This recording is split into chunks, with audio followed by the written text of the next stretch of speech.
अस्सलाम वालेकुम नाजरीन, मैं तुहाडा अपना मेज़बान चौधरी अख्तर इसमें रजोका ते मैं जिथे हुण मौजूद हाँ ये जनाब बुआने तो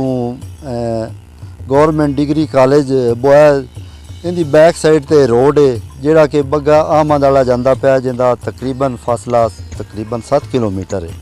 तो इस रोड ते जनाब नाके सीटां जिहड़ियां ठेकेदार लाइयां साइडां दोवां साइडां ते वो भी असां इहदी खबर नशर कीती लेकिन उस ते जनाब किसी दी तरफों कोई एक्शन नहीं होया।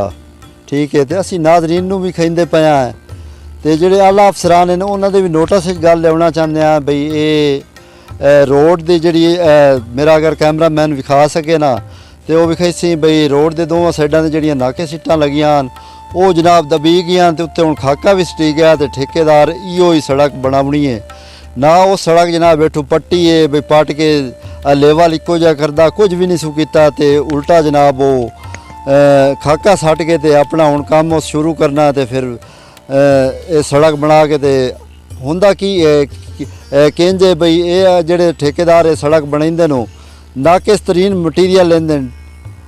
जिहदे विच के हर चीज़ मैं तो आखसां भी 2 नंबर ही होंदी है। ये मुबैना तौर ते जनाब विच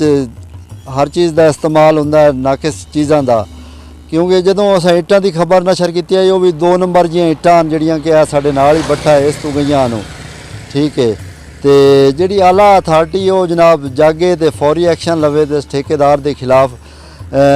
अवामी भी अवाम भी मुतालबा कर दिए तो असी भी अक्सां आला अफसरान नूं बई जिहड़ा भी ठेकेदार है जिहड़ियां अगलियां सीटां लाइयां वो पटा के तो नवें सिर जिहड़ी अवा लेट है वो लवाई जाए ताकि जिहड़ा रोड है या कंस्ट्रक्शन का काम है वो सही हो सके जी।